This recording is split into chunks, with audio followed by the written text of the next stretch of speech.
Podcasting from their dining room table in West Hollywood, California, it's the Stonebergs with Dave Stone. What can I say? I'm a man of very stupid principles, okay? And Katie Strandberg. My brain needs help. Advice and encouragement from two goofballs who can barely run their own lives. Call now at 213-282-3615 to be part of the show. Now welcome the Stonebergs. That's us. It is. Hi. Hello. How you doing, Boo? Oh, Boo, I am doing grand. Yeah? How about you? Oh, if I was any better, you wouldn't be able to stand me. Well, you know, I'm on my second Trenta coffee. Me too. I'm all wired up. Yeah, so either this I'll pass out or I'll be really excited. I don't know how caffeine and no Adderall works, but here I am. Here you are, and there we go. There we are. Well, all right. Well, it's good times. It's good to be here. It's good to be here. It's a beautiful day in sunny Southern California. It's really pretty. Having a good old morning. Well, kind of. Kind of. I'm a little... You're perturbed. I am perturbed. That's an underused word. Perturbed. I am. I have some perturbed. I don't even know how to spell that. Would it be a P immediately followed by a T? Perturbed? Anyway, that's neither here nor there. What's bothering you today, Boo? Well, there was an incident over the weekend. Now I know I'm a dramatic person. Okay, so I can inflate stories. This is not an inflation. Yeah, you do embellish quite a bit. A little bit. Sometimes a lot. Yeah, that's okay. But it's fun, you know? Well, you tell a good story. Yeah, it makes it more juicy. Any story needs a little embellishment, some, flour it up a little bit. Sorry about that. There was a phone call coming in. Yeah, it was a 888. Yeah. I love answering those now. I know, but you're not supposed to because maybe they have your Bank of America information and they're in Jamaica or something, and then they can just take your money. There's frauds like that. And that plan would be executed by me going, hello? Yeah. I don't know. All right. Anyway. That's neither here nor there. Well, what's troubling you, Boo? I enjoy gift giving. You're seriously one of the most thoughtful people I've ever met. You give so many gifts to so many people. Yeah. You buy Christmas gifts in July. Yeah, I start in July, yeah. So you've had a habit in the last year or so in our neighborhood of just, you kind of ding-dong ditch people with gifts. And it's fun. Yeah, multiple people in our building. You're always dropping off coffees, flowers, casseroles, what have you. Jam, whatever it is. Yeah. Here it is. Well, and especially there's a couple neighbors whom I love, and I know their drink order. Now, I've thought about this drink order. I've asked about this drink order. I've asked them their thoughts on Starbucks. I know one of them doesn't like Starbucks, but she... You've done the research. I've done the research. You don't just arbitrarily drop off Mountain Dew Code Red to the neighbors to expect them to be thankful. No. So you know what you're doing. I do. You've got multiple people in our building. You've got their orders figured out. And sometimes when you go to Starbucks, you will get their order and drop it at their door. Yeah, and even flowers at their door and stuff. I will leave a bowels. Hello? This thing. A ball jar? Ball jar. Where was the confusion there? Did you say bowel? I thought it was BALLS. I thought there was a T at the end. Is there a T? There's a T. Well, I mean, you can read it right there. BALL. Well, this might be that. Is that a ball jar? But is a bowel jar sounds something different and horrible. Get a bowel jar sitting on the mantle. We're talking about my thing. Okay. But are you sure that the company isn't BLLST? I'm not saying there might be a company like that. This particular company that you used as an example, it's literally engraved into the jar. It says BALL. Well, and then also I just wanted to quickly go over this. This is a glass. Yes. And this is a glass. Okay, yeah, we were talking about that last night. No, the glass is a glass because it's made of glass. The other thing is a cup. Okay, but I don't think... There's no such thing as a glass cup. I didn't grow up in like a cup family. I grew up in What the hell does that mean? You always say that. Like when I go, hey, you haven't eaten dinner. I didn't grow up in a dinner family. You always use, I didn't grow up in a blank. Well, I didn't, so it's new to me. Okay? Like, do you say remote control or do you say clicker? I say remote. Yeah. Where's I the grew remote? up in a clicker family. There's clicker family. There's glass family. When I say glass, we all know what it is. It's the glass. It's the shape. Negative. Okay, let's. Because if you wanted a glass, if you asked me to go get you a glass, I'm going to bring you a drinking container made of glass. See, if you want a cup, we have plastic cups. We have coffee mugs that could also be a coffee cup. But a glass should not be made out of plastic. A glass of something. Can you hand me a glass of water? I don't care what receptacle it's in. I just want that amount. Well, as an astute observer of your needs, if you ask me to hand you a glass of water, it will be a glass of water. Now, if you said a cup of water, I would get you a plastic cup of water. Okay. So I don't know what your point is I here. don't either. How did we get started on this? Unclear. Okay, back to You're annoyed. There's tension in the building. Okay, so I got a couple beverages from a coffee shop called Starbucks, and I left them at the door of the neighbor. Okay. Which you've done multiple times. Yes. This is not a new thing. Yep. This isn't a trap. There's no booby trap involved. There's no booby trap. There's no con. Nope. It's just, hey, I know you like this drink. I'm Katie, and I'm thoughtful, and I'm generous. There's your drink. Ding dong. Also, you do the ding dong ditch as to not pop in. Yeah, you don't want to do a pop Which in. is very considerate. Even if you come bearing gifts, the pop in can be problematic. Yeah. You know? That's true. Like, okay, you brought me a Thanksgiving turkey. I appreciate that. But you still showed up to my house unannounced. Yeah, and now we're here, Yes. and it's a lot of you're So entertaining. the ding dong ditch yes. is the perfect execution of giving a gift without popping in. Exactly. So you do that quite frequently to many people in the building. Yes, to many people, and you know, not all the time. I'm not Santa, but you know, if I'm at Ralph's Once and a week, you probably do that. yeah, it's fun.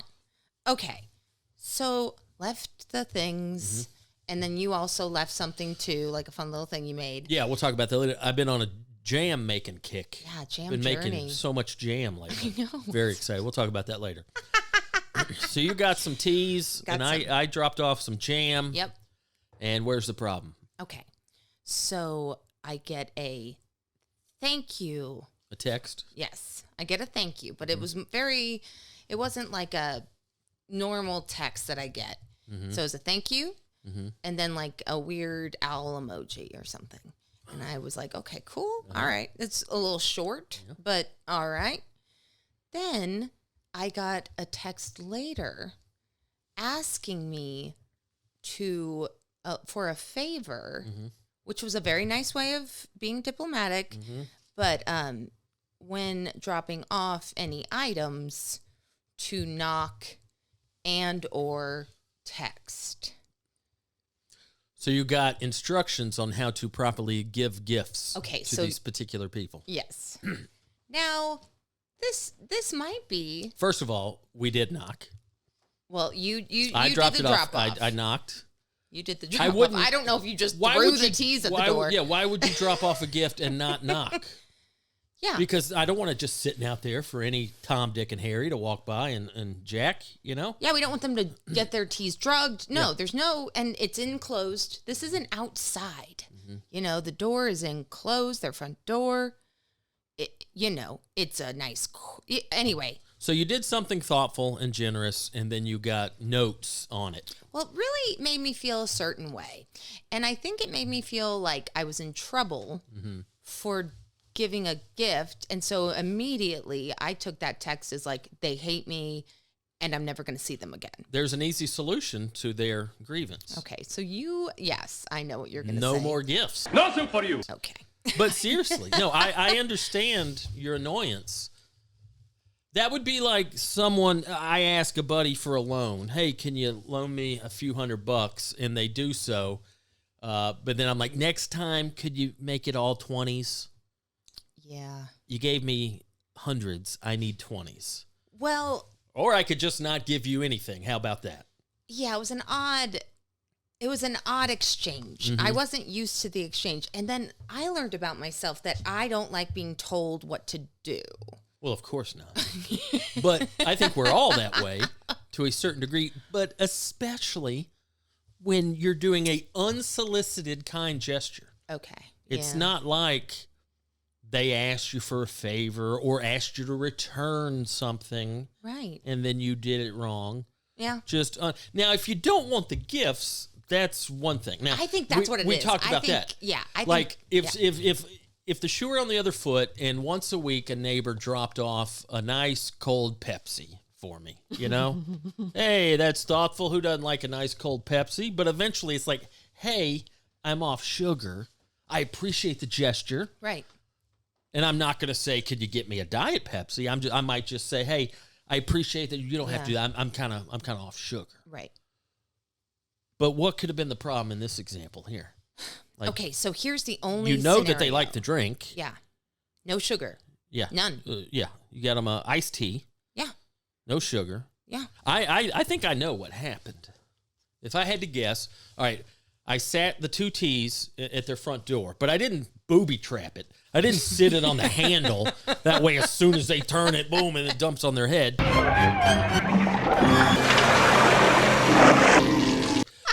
I sat it at the door, but even that, I sat it up against the wall and back a few feet, and then I sat the little thing of jam. If I had to guess, one of the neighbors opened the door and kicked the tea. Yes. Didn't know that there was stuff at the foot of the door.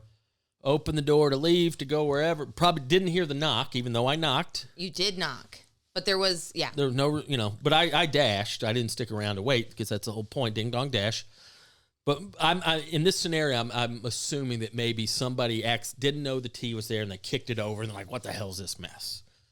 And then, yeah, I think so. Well,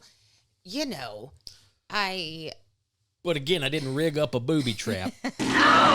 So, you clomp around and you don't look where you're stepping and you knocked over a tea. How's that my fault? That's true. It's a tea. We didn't sit a 5-gallon drum of oil. It didn't knock over toxic waste. To be fair, the tea is, I do get the biggest one. So a Trenta, that's this big. I mean, if you could see us on YouTube, which you could watch Stonebergs on YouTube, it's big. So imagine all that poured onto the carpet outside your front door. Now I'm a little mad. I'm a little peeved if that happens, but I'm going to be mad at myself. I'll just go look in the mirror and yell at myself for 10 minutes. Why is this my fault? Well, and there's another layer to this. One, the person, I guess, who got annoyed is not the person that texted you. Exactly. It was their roommate. They used the roommate. The roommate. And the roommate is also complicit because they should have been like, you want me to text her what? No, I'm not doing that. She was thoughtful and dropped off a tea. I'm sorry your clumsy ass knocked it over, but I'm not sending that text. Or explain like, hey, this happened. Do you mind? But there was here's the favor. So it's murky, but what I learned is I'm never going to buy tea again. Yeah, it's an easy fix. No more jam, no more tea. Hey, won't happen again. Nothing for you. Promise you that. No, I'm going to. Maybe they had a bad day. You never know who's going through what. Whatever. What else do I say? I don't know. So what are you going to do? I don't know. I want to continue the giving because I do love giving. Maybe just stick to things that aren't watery. Things that don't spill? Yeah. Rig up some sort of basket or carrying case. And no tea. Yes. Ooh. But, I mean, are we wrong for being annoyed at this? Are we? Skippy, what do you think? You give somebody a gift and then they give you notes on the gift. It sounds like really passive-aggressive LA bullshit. Okay. Yeah, that's true. Okay. People are just not used to community and neighborly kindness. And maybe they're sick of the tea. Let's be honest. It's a lot of tea. I get a lot of tea for them. So, all right. Timer went off. Oh, well. We got to just move on. This is what we're dealing with. I love how it's such a petty little problem. But I'm an slice of life. overthinker. Yeah. Yeah, there you go. No, but I mean, you do what you want. They're getting no more jam from me. Okay. I'm sorry. All right, moving on. Dinner was always a big thing. We had a pasta course, and then we had a meat or a fish. An equal amount of blueberries in each muffin. Sir, jelly donut, sir! A jelly donut? Nothing gives me more pleasure than cracking an egg. You do me a favor and shut up about your food. He does the research, then eats it. It's time for the food report with Dave on the Stonebergs. There we go. Food report. Oh, man, we've been eating good. Oh, Lord. I've been in the zone. I mean, you go through these phases of food, which is just excellent. / I can't fit into jeans anymore, but that's fine because I'm enjoying it. Just bring it on, buddy. I've been cooking so much this week. I did a trial run, a practice run. Since we're not going to be here on St. Patty's Day, I made one of your favorite dishes the other night. So good. Made a little corned beef and cabbage. I know how much you like that. I mean, I could eat it every day, single day. I got now I didn't make my own corn. I didn't pickle it myself. I bought it from McCall's, great butcher in Los Feliz that I love. And they know you by name. They know me by name at the butcher shop. But they pickled up a nice 3-pound brisket, and with all the pickling solution that you do with corned beef. And then I brought that sucker home, seared it off, roasted it in the Dutch oven with the cabbage, the carrots, and the potato. I even took a step further with the cabbage. The way I do my cabbage is I quarter a whole head of cabbage, but then I sear it in the skillet before I throw it into the Dutch oven and into the oven with the corned beef to get a little char on it. So I have a question. Would you suggest like getting a big skillet, like one of your lodge, cast iron for everybody?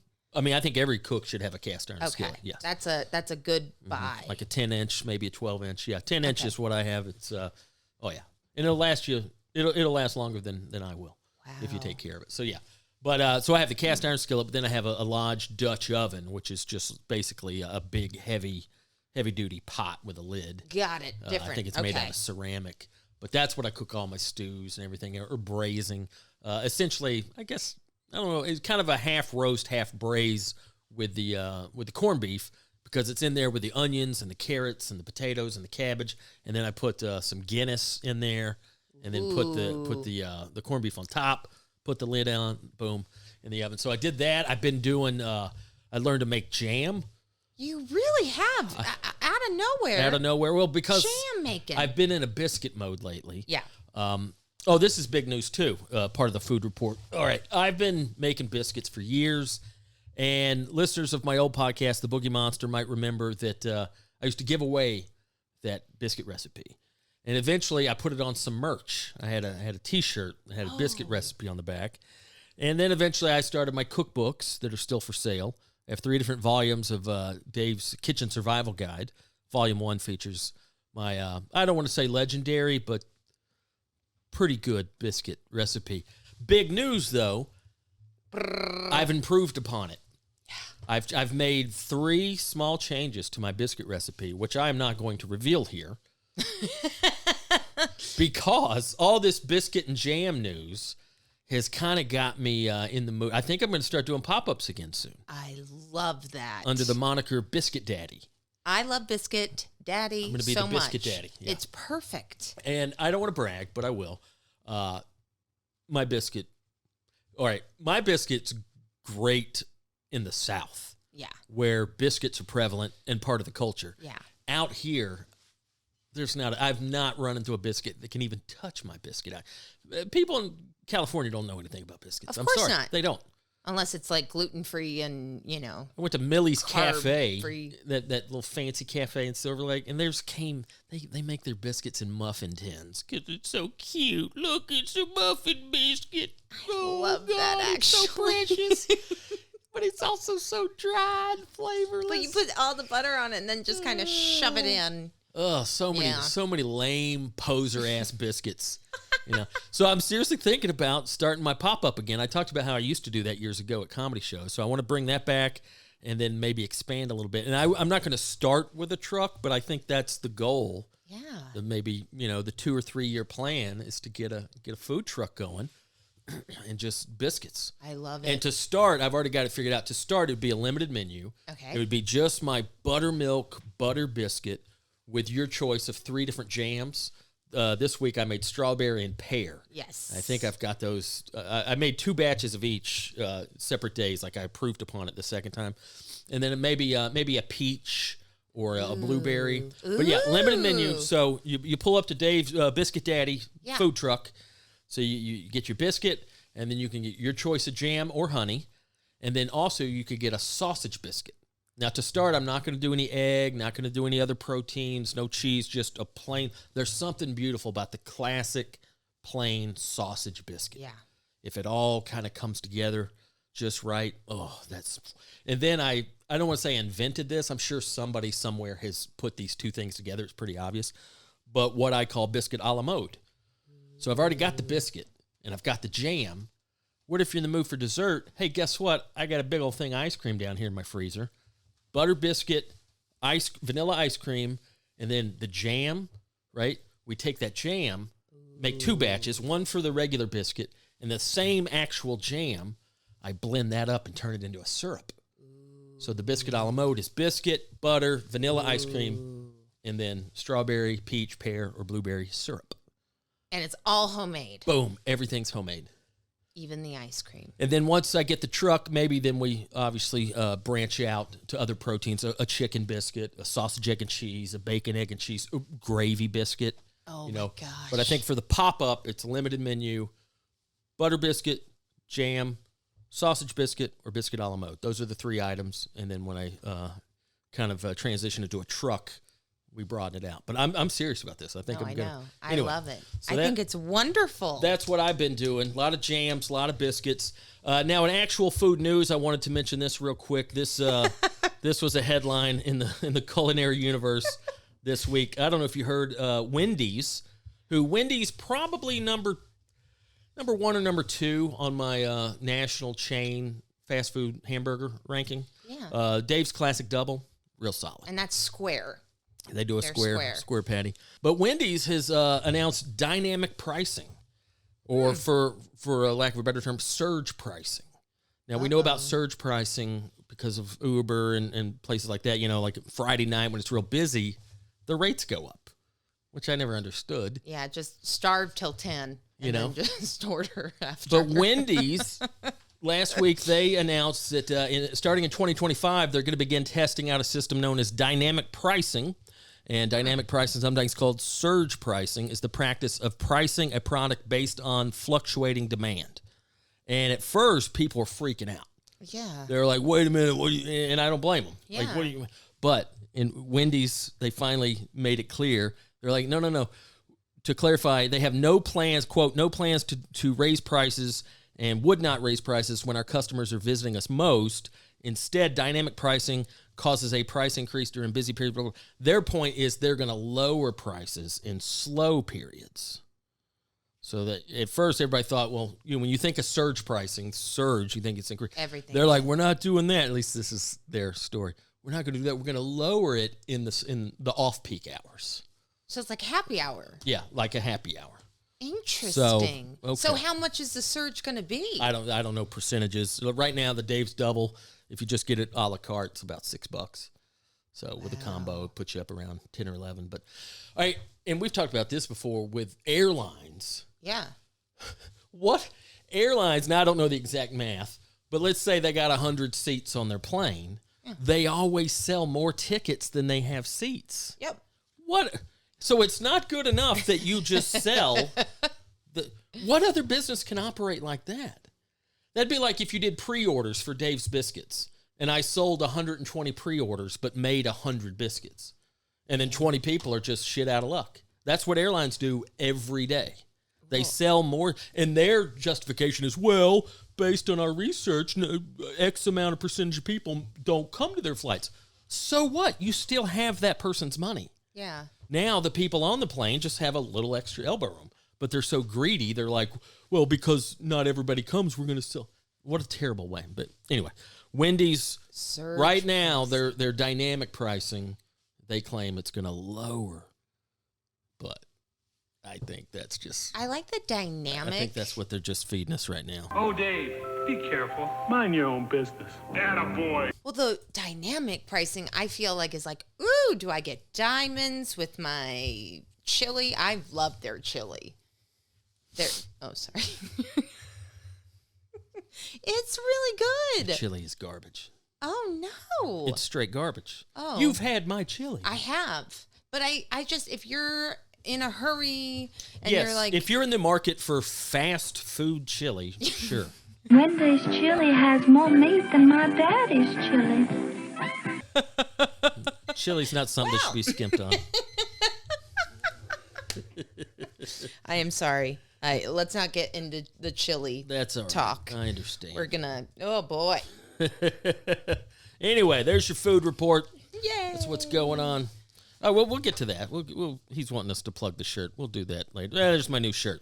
Stone Barbecue. Shirt. Home of the Big Beefy Sauce Daddy. I'm wearing it. I don't really know what that is, but it's that was perfect. a nickname Kyle gave me. It's a dope shirt. It looks good on everyone. The red is gorge. It's more of a cool red, like, hey, I'm a cool red, not like those other reds. You sure it's not salmon colored? No, it's not salmon. You're colorblind. We'll talk more about that later during the plugs. Time to get to the phones. 213-282-3615. In that order. 213-282-3615. I think we have a call queued up here. What do we got? All right. Hi, Katie and Dave. My name is Larissa. I just wanted to call in and let you guys know I love your show. And I've been listening to a few episodes, and I know sometimes, Katie, when you get sad or start to cry, you start to apologize. And I just wanted to say I find it really refreshing that you talk about grief and trauma and get emotional. And I'm starting to get emotional now. But my husband and I lost a really good friend a couple months ago. And sometimes I just don't want to hear a lot of happy things on podcasts, and it's just nice to have this to listen to, and for you two to be so real and honest. So thank you so much. You don't have to play this message if you don't want to play somebody crying, but I just wanted to let you know that I relate to it, and I appreciate that honesty and talking about grief, because it sucks, and it's nice to know that there are other people that feel the same way. Thank you, guys. I promise next message I won't be crying. Larissa. Thanks for checking in. You sweet baby angel. Cry all you want, and thank you for saying that. I'm going to continue crying. Mm-hmm. That's it. Oh, and I'm sorry about your friend. Yeah, that sucks. That's awful. I can't imagine. Losing people, yes, I can't imagine, but I don't know your situation and that friendship, and losing a friend so hard. Yeah, I've lost more than I would care for in recent months and years, but it's part of life, I guess. I did like how she said she didn't want to hear a lot of happy stuff. I don't like all this happy podcast crap. That's why I listen to the Stonebergs. Want to talk about dead parents and some sadness? Most episodes, somebody's probably going to cry. No, I understand what you're saying, Larissa. Thanks for checking in. Yeah, it sucks. I'm sorry. Sorry for your loss. I'm so sorry. But yeah, we didn't set out for this podcast to be, a bummer. Yeah. But death, I know it's so cliche, but death's part of life, in that everybody eventually is going to be affected by the death or the loss of a loved one or a friend or family or whomever. But you just happen to be kind of...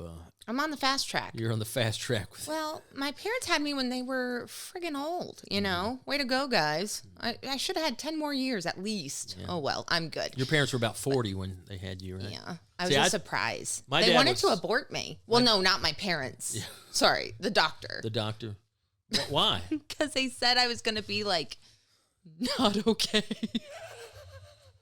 No, but... Well... No, they had a point. but half, a sideways baby. But like they thought I was going to be a vegetable. So they were like, you should terminate the pregnancy. Just because your mom was 40? Yeah. I mean, she wasn't 55. I know. She cried in the doctor's office. Mom and dad weren't related. And I'm sure my dad was like, let's do it. But my mom didn't. But I don't know the whole story. So here I am. But yeah, I mean, it's part of life. It's hard to navigate around sometimes. It's just so... It's a journey that everyone has to do on their own. You can't, I don't have a cure-all. I know that, like we've talked about, it's just you move forward. And that's going to be painful, and that's going to be hard. And if you're an empathetic person, which Larissa sounds like you have these memories that aren't... I think in the beginning you said that when I thought of my mom or my dad, I would just weep and I'd be out for like the day. And then, yes, it slowly got better. And then you said one day you're going to think of them and smile. Yeah. Your first reaction, at some point there's going to be a transition where your first reaction is now a smile and not a tear. Yeah. And it takes everybody different amounts of time to reach that point, but...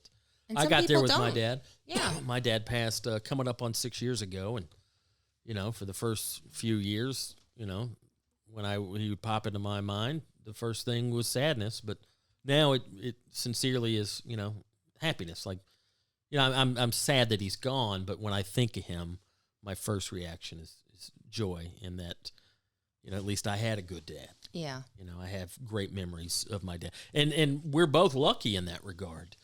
Some people lose family members and they don't have a ton of great memories of that person. And then I don't know what that would be like in terms of the dichotomy of, well, I'm sad that they're gone, but at the same time, that person was a prick, So that's got to be tough. But yeah, I at least me personally with my loss with my dad, when I think of him now, my first reaction is joy. If not joy, at least not sadness. And B, I do have, a huge bank of wonderful memories to draw upon as opposed to, like I said, some people that may not have that. So that would be tough. Yeah. Well, and it sounds like Larissa's friend was just really special to her, obviously. And I don't know the circumstance, but I just want to... You could cry all the time. You can cry. You can feel weird. You can go see a witch in Eagle Rock where she tells you to like pray to a frog. She didn't tell you that. She did. She gave me frog emoji. Okay. Anyway, long story short, there is no proper way, but I am sorry. And that's just all you could really say, And thank you for watching and listening. Cry all you want, Larissa. Thanks for checking in. 213-282-3615. If you haven't done that already, put us in your phone, create new contact. Yeah. We're here for you. We're fun. We're here for you. Sometimes. Give us a call. We cry usually, but that's okay. When we're not talking about dead people, we can be a pretty good hang. Katie, what do we got today? Oh, we have a lot. Let me just get into it, and I'm very excited. Okay, so... I want to discuss, this is called SMART recovery, smart recovery. So this is for, people use this sometimes instead of AA. It's more of a cognitive behavioral therapy way of getting through addiction. Today, we're going to just do, I chose a chapter which I thought could be helpful for everybody. Now, SMART, is that an acronym? Yes, What's it is. What's that stand for? Uh-oh. I already stumped you. Right out of the gate. Huh? We'll get to that in a second. Okay, yeah. Small, measurable, actionable, reasonable time. Sure. Something. All right, so this is all about managing your thoughts, feelings, and behaviors. Okay, so I just want to go ahead and talk about unconditional acceptance. Now, but do you feel like you unconditionally accept yourself? I know, going deep. Gonna go deep. Well, what do you mean by accept? we've talked about like unconditional love. Yeah. And even that, I don't know if I buy into unconditional love. I think a parent would probably have unconditional love for their child. Mm-hmm. But that's about the only scenario I could think. Even, you know, and I hate to use us as an example. Uh-oh. I love you more than anything. And for the most part, my love for you is unconditional. But what I mean is, we've talked before about like the cardinal sins of a relationship. Sure. You know, Don't abuse. F anyone. Physical abuse. Sure. Emotional abuse. Infidelity. All the abuse. You know. Sure. I mean, if I came home tomorrow and you had some dude in our bed, my love for you would cease to be unconditional at that point. Okay. No? So, yeah. But Like, it's conditional love in that as long, and we talked about this yesterday off the air, like it's the big cardinal sins, whatever they may be, and they might vary from person to person, relationship to relationship. But for us, no physical abuse, no emotional abuse, no infidelity.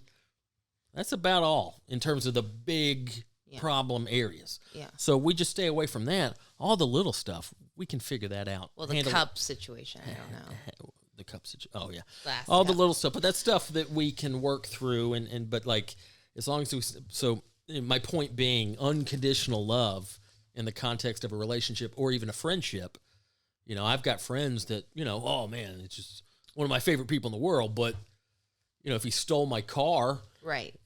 and kicked my dog, probably we're not going to be friends, at least for a while. So this is unconditional acceptance, Mm-hmm. though. So do you think that's the same?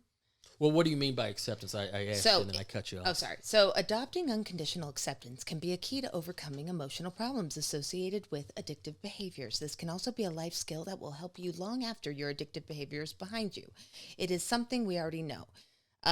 Personal philosophy. So you learn to recognize unhelpful beliefs and you automatically hold them.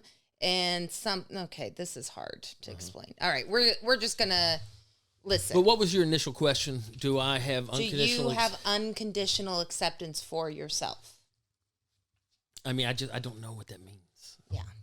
Do you accept yourself? All areas. Are you like, all right, I'm pretty cool. I'm accepting myself. Well, maybe I'm too pragmatic with it, but like, as opposed to what? What are my options? You know, Well, if I don't accept myself, then what? Well, do you automatically I'm like stuck with myself. Right. You know, That's true. do I automatically what? Do you automatically see yourself in a negative point of view? I mean, you've accused me of being too hard on myself Yeah. before. Absolutely, which we Yeah. all are, right? Mhm. Like we're all hard on ourselves, and sometimes the yin and yang of it, the darkness could kind of take over Mhm. in your head with these thoughts. I think that's what they're kind of saying. And how we talk to ourselves is really important because even one phrase can pummel you inside and then you don't want to continue with your day. You have to deal with people, go to work, and it's a lot if your inner monologue is not accepting. So meaning, all right, so now we're moving on. I'm loving this. We go into irrational and rational thoughts, which is, we've talked about that with cognitive behavioral therapy, where we're not in charge of our first thought, but we're in charge of our second. Yes. So my first thought is usually a lie. I take it on if it's, with example of the tea situation with the, neighbors. Oh my God, I did something wrong. Shit, whatever. And then it's like, wait a minute. Okay, what's the second thought? Well, I didn't do anything wrong. I gave them a gift. Okay, maybe they're having a bad day. You rationalize that thought. Yeah. I've always said we can't really control our thoughts or feelings, but we can control our actions. Right. Something happens, you can't help how that makes you feel. Right. Something happens out here, something makes me mad, makes me angry. I can't control that, but I can control how I react to it. Right. Right. And they, reactionary is a word used a lot where you want to cope with whatever just happened and you kind of give yourself that kind of escapism, like, oh man, I had a hard day. let me have a drink. Or, oh man, whatever, I didn't hit my weight loss goal. I'm just going to go eat a crap ton of cereal or whatever it is. And so basically, it's just kind of stopping that thought and then rerouting your brain. Okay. Yeah. So you're taking a different off ramp. You're going to, okay, you missed that off ramp. Hey, guess what? That's okay. Get off on the next one. Flip a Yui. You might meet the love of your life at a gas station. That's a weird example, but you get it. All right. So you have to have self-acceptance, and that means recognizing when you're going down that dark path of thought. So once you start that dark path, an example of my stuff is, okay, I haven't gone to an open mic. Oh my God, I need to go to an open mic. You know what I mean? Like that starts, and then I'm like, but I don't have, what if I, and then I just go down the rabbit hole, and then I'll think of excuses, and then I'll be unproductive, busy, but so that's my thing. When I could have just rewound? Sure. Yeah. That, and just said, okay, yeah, I don't want to go, but I'm going to. It's just like going to the gym. I have to. You reframe it. I get to. I don't have to. I get to. Yeah. And once I'm there, afterwards, let's judge it. Let's do the thing and then and weigh it at the end. Like, oh, what are the pros? What are the cons? And usually I love performing, so I'm like, that was great. Blah. But I have to do the action. Yeah. Because I will forget. So, yeah. Do you have an example of that with you that you feel like you could share? Well, no, there's many things where maybe I didn't initially want to do them. Right. You know, we talked about a few weeks ago about just going out into the world and socializing or trying new things or whatever. But most things that I've committed to do, like if I'm obligated to do something, if I have an appointment, a commitment, a show, you know, when I'm sitting on the couch watching SportsCenter, my initial feeling might be like, I don't want to get up and go do this thing I said I would do. But then once I do it, most of the time, once I do it and I'm there either before the thing or after the thing, I'm glad I did it. Yeah. You know? Absolutely. Because you accomplished something. You said I was going to do something, hooray, and then you did it. And that is some acceptance right there. On a small level, I've been trying to do that recently. In the last few months, we've talked about this off the show, but like just being more productive on a daily basis. You know, it's so easy, especially people like us that work from home, maybe don't have a conventional job. It's so easy to just, I'm going to take the day off. I'm going to wake and bake. I'm going to get high at lunch. It's noon. You know? Yeah. But sometimes, I get into these ruts where I just do too much of that. And I'm like, tomorrow I'm not even sitting down. Yeah. Tomorrow I'm not turning on the television. Yeah. There's always, and we've talked about this before, as far as like, especially creative people. Right. And I'm sure someone else has coined this phrase, but I didn't hear it. I just kind of pulled it out of my ear. But creative people should never be bored.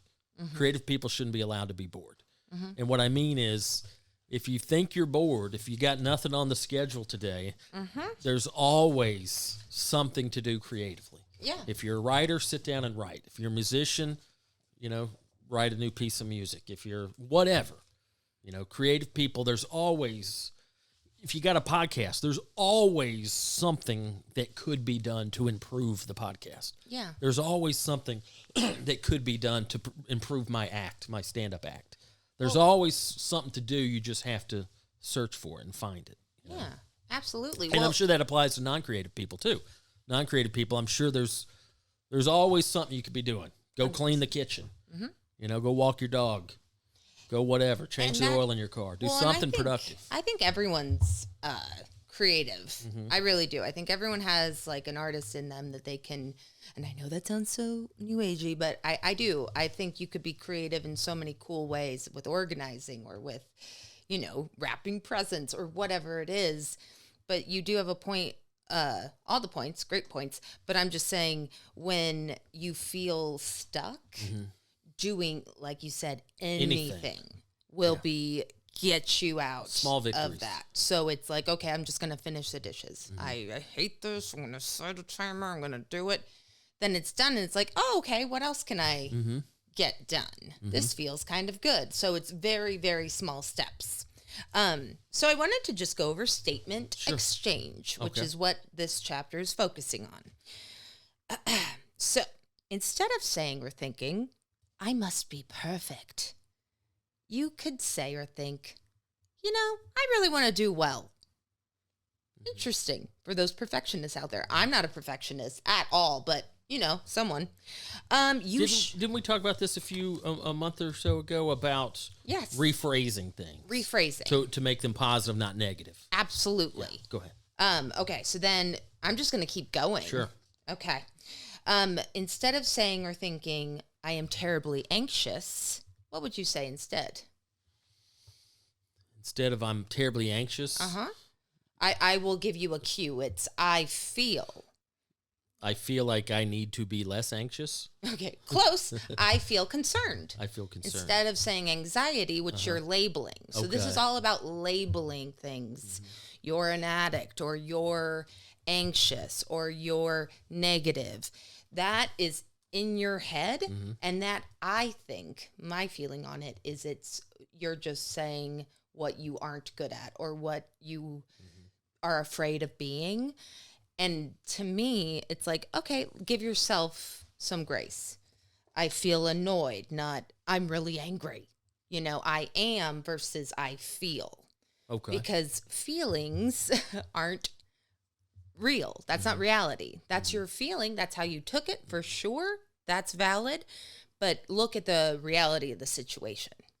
That's an old conservative principle. Conservative versus liberal, in that a conservative, I used to listen to this talk show host who was a conservative just out of boredom because there was nothing else to do in this particular job I was doing. Anyway, where, if I remember correctly, conservatives will say, or a liberal will say, I feel blank, where a conservative might say, I think blank. And the point was like to remove feeling and emotion from some of these topics or debates. If we're debating, if you're at the city council meeting and they're talking about this infrastructure issue, as opposed to, we need to be thinking and not feeling. Yeah. I understand that in the business context for sure. This is what you're saying in your head. So I think, like, thoughts aren't facts. Your thoughts aren't real. Like, it's just, these are your thoughts and, okay, what is the fact of this situation? All right, I'm not going to get hammered, but you know what? Maybe I'll slowly, I'll have one drink. Look, by the way, I have nothing against AA. I think it's great if you choose whatever path you choose of sobriety or sobriety curious or whatever you are. I think it really is rooted in self-acceptance, which is probably the hardest thing anyone could probably do, because we have those negative things in our head.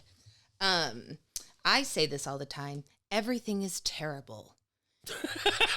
Now, You say that.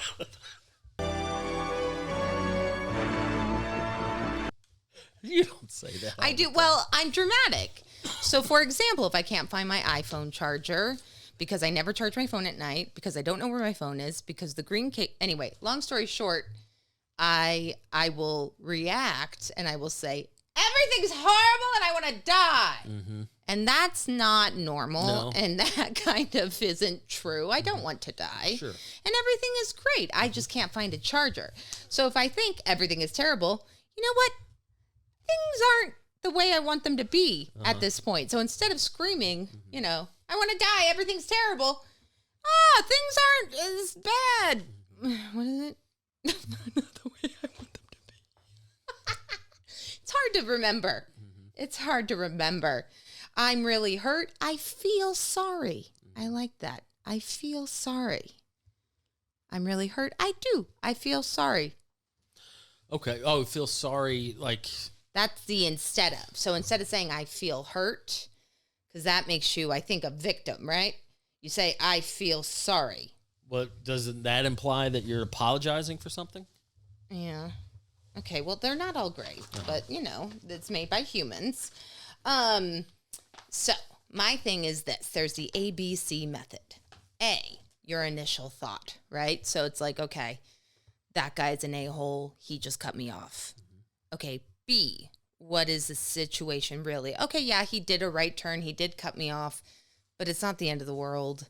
I'm not going to get mad about it. C, you move on with another thought or day. But if A, the event happens, and then you're stuck in A, that's no good. That's going to carry on throughout your whole day. It's going to overshadow it. So let's go to B, everybody. Irrational to rational to solution. Because I love solutions. Yeah. You're solution oriented. I am. That's a good quality to have. Thank you. But there's not always a solution, especially for emotional stuff, says Dr. Julie. So, but yeah, I think if acceptance, and I know there's a book about it called Radical Acceptance, and I know it just sounds so like flowery and not cool or masculine, but here's the thing. I think a lot of men have that innately. Mm-hmm. And women, we're told like, okay, you need to be perfect in this way, this way, this way, this way, and we're behind. So I can only talk about my experience, which is I always used to apologize even for talking. I still go into that. And I still do that. I still do that thing. And it's like, because my dad was very dictatorish and I didn't want to interrupt him and I was walking on eggshells. But now it's like, no, I have something to say and I can say it clearly and concisely. And, I'll deal with the ramifications because I don't want to just talk out of my butthole and get angry and That's react. hard to do also. Well, it's easy if you have some beans. God, that was horrible. That's all right. Anyway. But yeah, so this is just a small little example of smart recovery. Did we find out what the acronym is for? Well, or it doesn't have to be. It does have an acronym. Why do they call it SMART? Because, hold on, it says it. Oh, God. It's all right. It'll put you on the spot. Well, what is SMART? Okay. Oh, it's self-management, recovery training, emphasizes self. I don't think it's an acronym. That's all right. Okay. Self-management. Self-management. And then the A could be part of the management. That happens sometimes. I am smart. S-M-R-T. I mean S-M-A-R-T. Yeah, I mean, listen. It's a book that Charlie chewed at a young age, but... So to boil down this principle into one statement, how would you do that? If you could boil it down into one statement, what's the message of today's lesson? Words are important, and even small phrases can keep you in a rut. Okay. So instead of just not even judging those thoughts, you could say, "Oh, is that real? Interesting. I just called myself an asshole. Wow. I'm just probably pretty upset because someone da-da-da." It's rationalizing with these thoughts for your own benefit. So then you can have relationships that are healthier and you could be more open and honest. Awesome. So, I know it's vague, but it was kind of fun. It was very fun. It was fun. Hey, I appreciate it. Thank you. We appreciate it. Moving on. You ready? Huh? You want to know what it Oh, means? yes. Yeah. Or that was just a bit. Oh. Got No, self-management and recovery training. Oh. Self-management and recovery training. Self-management and recovery training. I bet it says that somewhere in that book. Listen, I have a problem with details. You're doing great, Boo. Thank you. Moving on. Who is hunky dory? Not today, Nick. Who said that? Wow, Bethany, wow. Gossip, glam, drama, and tea. It's the Bravo Beat with Katie on the Stonebergs. Ooh, it's been a busy Bravo week, everybody. Okay, so much is going on. I have to share. There's a royal couple of Bravo television who are just, they have a kid, they got married, they moved to the valley, they have it all. But after 4 years of marriage, Jax Taylor and Brittany Cartwright are taking a break. Oh, no. Yep, it's bad.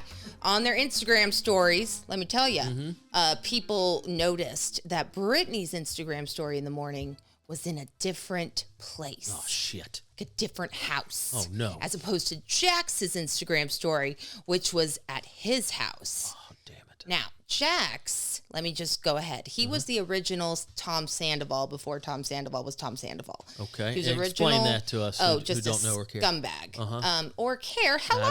Just kidding. Hurt. Just kidding. Yeah. I feel hurt. Nah, I'm just kidding. No, but he he cheated on all of his girlfriends. Really? Yeah, he got a girl pregnant once, in Vegas. Now, which series are these people in? Vanderpump Rules. Okay. So he was the original, OG cast member. Okay. So this is big news because there is a new show on Bravo called The Valley. Ooh. Now, this is a spinoff of Vanderpump Rules, and it talks about adulting in the Valley. The San Fernando Valley. Yeah. Okay. Brittany and Jax, the couple in question of separating, they were like the heart of the show. This was a show after Scandal. They kind of just went off and made this show. And post this show is when this is happening. However, the show, here's where it gets interesting, is premiering next week. No way. Is this a PR stunt? Do we think that? Because we really like a PR stunt in the Bravo universe. Yeah. So that's kind of happening. Okay. All right. Meanwhile, in the legal front, Leah McSweeney, ex-Real Housewives. Who? Leah McSweeney. That's a real name? Yes. That sounds like a nickname. No. Like Tits McGillicuddy? Okay. No, her name is Leah McSweeney. Okay. And she was an ex-Real Housewives of New York cast member, and now she is suing Andy Cohen for unfair workplace environment stuff. There's a lot of that going on right now. Okay. And she spilled the tea that she saw Andy Cohen do cocaine with other housewives, and those were the ones he favored. So what? So that's it with her. She just wants money, I think. And she's a bit of a, come on, Leah, get it together. Okay. Some of that workplace stuff, like in that example, yeah. How's that affect you, lady? So Yeah. what if Andy Cohen wants to do coke with those people and not you? Yeah. Get over it. Well, you don't do cocaine. Yeah. To be fair, it is probably less than Adderall. Listen, I'm not here for cocaine use. Right here for the coke. Never done it. Thought my heart would stop. Yeah. Long story short, she's suing. So that's in the Bravo hemisphere. And lastly, I would like to shout out to Vanderpump Rules because they are #1 cable show. Really? Yep. On the all network the things, or all cable? All the things. #1 cable show. And for those of us who have slugged through those seasons, I mean, season 8 and 9, good God. But you know what? It's worth it. Yeah. We got to 11. We're at season 11, and they did it. They did what? They made it to #1 in the most cable-watched thing, Bill. I thought you meant 11 was the end of the series. No, you're right. I was acting, I'm So, talking #1. all over. Yeah! Yeah. So it's a good season. Summer House started. I'm excited. They got some new blood in there. It's like it. fun. We're at the Hamptons. We're partying, all my friends. Which series on Bravo do you think you have rewatched the most? And like specifically, This which is series and which embarrassing. season of what series? I am going to radically accept myself, and I honestly don't know the answer to that. That's okay. Because you put in a lot of work and research. I'd say Real Housewives of New York season, probably 5 through 7. So you know these shows well enough to know, I'm a Seinfeld, Curb guy, I can tell you my favorite season of Seinfeld, say favorite season of Curb, Yeah. Like when I want to rewatch something, I tend to gravitate towards specific seasons. You do that as well, or do you just are they all, like if you're invested in this crew of goobers, you don't care which season they're in, or you just want to see these people? Well, it's weird because I started with New York. the OGs that I started with was New York and Beverly Hills. Okay. So it's like a sports fan, right? Like you stick with your teams. Yeah. These are for the most part. Man, it's been a crap season, but all right, next year or the reunion or whatever. Yeah, you don't want to be a fair weather fan. No. I don't like. No. I've got friends that I won't even rock other teams' gear. Like, I didn't put the timer on. That's all right. I've got friends that shoot. I just like, and I guess there is something sweet about. I just like baseball. I like whoever's playing. I mean that okay, but like I would never wear anything. I don't rock a lot of sports gear anyway. I'm kind of a closeted sports fan because I don't want that to be like my identity. Yeah. But the jerseys, wearing the jerseys is a lot. If I'm a Braves fan, I'm not going to wear a Dodgers hat. That's I understand that. It's like no, you got your team, and now I guess you could have more than one team. Yes, but yes, the ones I would say Real Housewives of New York, for sure the early Real Housewives of Beverly Hills because it reminds me of me and my sister. Totally normal, and I'm gonna keep going. This is a lot to take in. Yeah. I have a problem. It's all right. I have a, but it's, or is it a solution? I don't know. I'm radically accepting myself. Well, good times, Boo. There we go. Well, I'm happy for you. This sounds like an exciting time to be a Bravo fan. Oh, it's just getting better. Yeah. Woo! Good times, Boo. Moving on, word of mouth this week. We'll stick with the stand-up comedians releasing specials theme that we've been on for weeks now. One of my dearest friends, and I can unbiasedly say one of the best stand-up comics. Absolutely. It's weird. Like, I'm lucky in that people ask me often, like, who's your comedian? Who's your favorite comic? Mm-hmm. It's easy. A lot of people, Pryor and Carlin and Bill Hicks, all those people are great. But some of my favorite comedians are people I'm friends with. And this isn't a unique opinion to me. If you ask a lot of people who really know stand-up comedy, this guy's not necessarily a household name yet, but if you're a comedy nerd, he's a household name. I actually heard somebody refer to him as West Coast Attell. Oh. Dave Attell has been a legend, a living legend for decades now. And my old buddy Kyle Kinane has been described as West Coast Attell, in that if you don't know Kyle, like, how would you describe his act? It's a lot of storytelling, but I don't look at him as just a storyteller. He's just a well-rounded comedian. And it's almost philosophical, really. Yeah. Like, it's so well done, and I don't know how to verbalize it in a, I mean, yeah, he's literally one of the greats. This is probably, let's see if I can name his albums and specials. I have them all on vinyl, except for this new one, and I don't know if I have. He's very prolific. Like, he churns them out. But starting, I think, 2009, I think, was his first album called Death of the Party, which is fantastic. Then he did Whiskey Icarus. Yeah. That's one of my favorite bits that he does about eating pancakes on a plane. The guy had a Foot Locker bag of loose pancakes, just loose. Then he did, I liked his old stuff better. That was a great one. Then he did Loose in Chicago. Then he did Trampoline in a Ditch. Where am I at? Is that? Yeah, 4. Yes, 4. Then he did Shocks and Struts. That came out last year. And then now he's got the new one called Dirt Nap. Aww. And I've seen a couple of clips that he's posted. I haven't seen the whole thing yet. It's out now. Only available right now for a few weeks at 800poundgorillamedia.com. Okay. 800poundgorillamedia.com. That's the label that he's on there. In a few weeks, it should be available on YouTube for free. But if you don't want to wait that long, it's only $10 to download it. 800poundgorillamedia.com. But Dirt Nap is about, that's a reference to his beloved cat. Rest in peace, Dirt He and Nap. his lady, they, I don't know if they didn't adopt the cat. They didn't go down and adopt. A stray cat made itself at home when they moved to Portland a few years ago over the pandemic. He and Rachel moved up to Portland just to kind of get out of the city. And apparently, pretty soon after they moved into this house, this cat just showed up. It was just this old gnarly old stray cat, and he had about 10 different nicknames for it. I think the first name was Helen Keller because it was blind and deaf, which is not a great name. Innovative. No.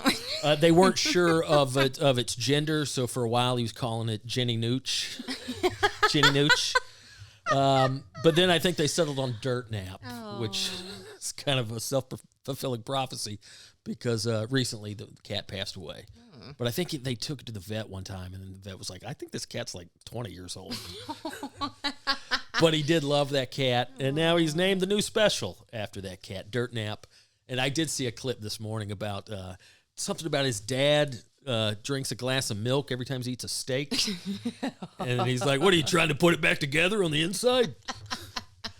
But Kyle, just one of the best comics around. Like, of course, I'm biased, but, like, seriously, like, it is funny to see, you know, I've been out here 12 years now, and it's always funny. And I guess this could apply to anything, whether it be, you know, acting or music or sports, but there's the industry darlings.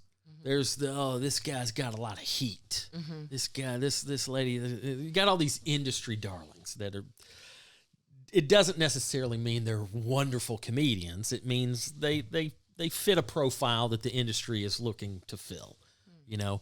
But it's funny to see all these industry darlings and then be like, oh, well, like, that's great, but who's going to pay money to go watch your dumbass do comedy? Yeah, like, or an hour or of like, comedy. I always want to do exit polls. You see, like, these young flavor of the week industry darlings. I'm doing a headline and said at a theater. That's good for you, but I always want to do an exit poll after the show as people are leaving. Like, seriously, how was the show? Yeah, I know you came because this guy's a TikTok star or he's on a sitcom, but how was the stand-up comedy show? And whenever I see people, like, I just think like my friends that are just so gifted. That and Kyle was an industry darling at one time. You know, we're all kind of in that class where we're aged out of being the hot new thing. But as far as just the nuts and bolts of comedy, as far as just you want to go and see a comic and laugh your ass off at original shit too. That's the point I haven't made too. Like, there's a lot of comics that can kill. Yeah. Just because you killed doesn't necessarily mean you're great. I've worked hundreds of shows with old road hacks that know how to kill in front of a stupid audience, but it doesn't mean that they're operating on a high level comedically. Right. But Kyle knows how to kill, and it's on a different level than most comedy. It really is. And of course, again, I'm biased because he's my pal, but I'm also proud of my friend. He's a brilliant comedian, and yeah, new special, Dirt Nap, out now, 800-pound Gorilla Media. Or if, you know, I say splurge, get the $10, spend the $10 and get it early. But if you're on the fence, just wait a few weeks. It'll be on YouTube. So I love it. Check him out. Dirt Nap. And go see him on tour. He's always touring, KyleKinane.com. And, yeah, there you go. He's the dopest dope of dope. Word of mouth. Woo! There you go. Boo, where can we find you on social media? KT Low Strandberg, the letter K, the letter T, LOW Strandberg. And yes, Low is my middle name, opposite of high.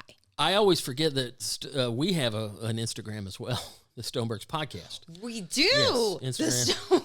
Yeah. Just the Stonebergs and then podcast. I think it's the Stonebergs podcast. Yeah. Find us there. I'm on Instagram at _Dave Stone. Let's see, dumbdavestone.com for tickets to live stand-up comedy. You can come see me live in the flesh. Rapidly approaching.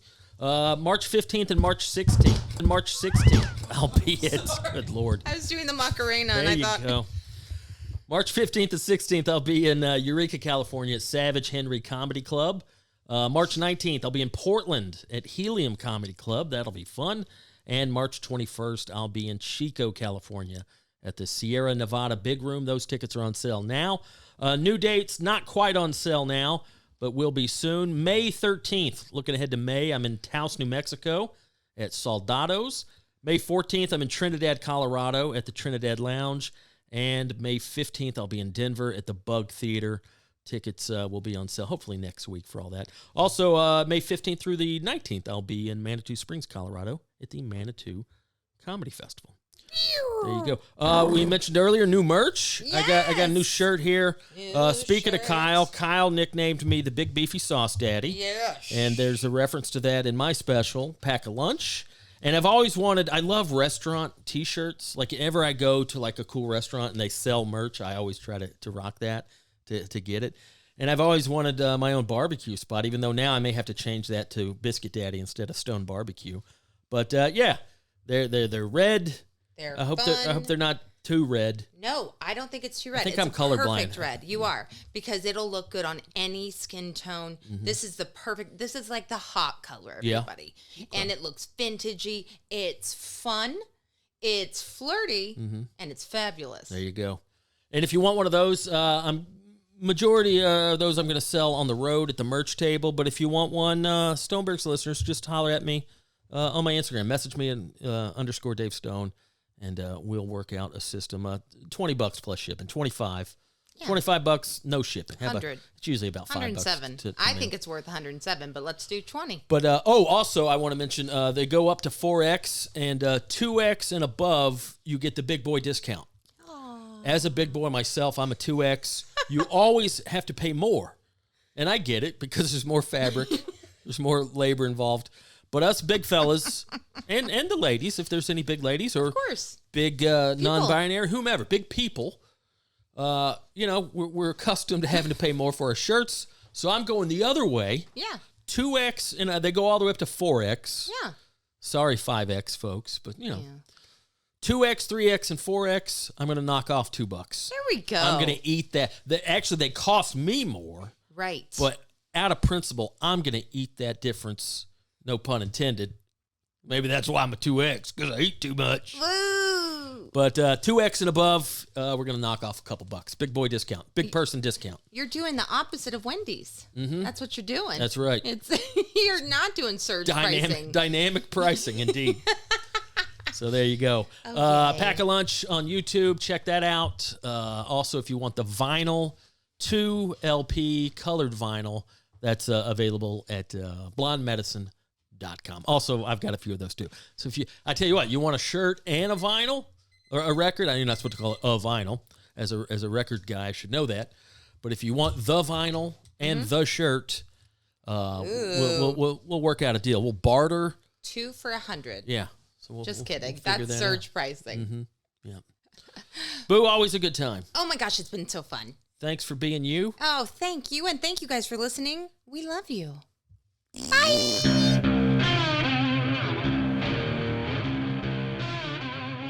Oh, Lord, yeah.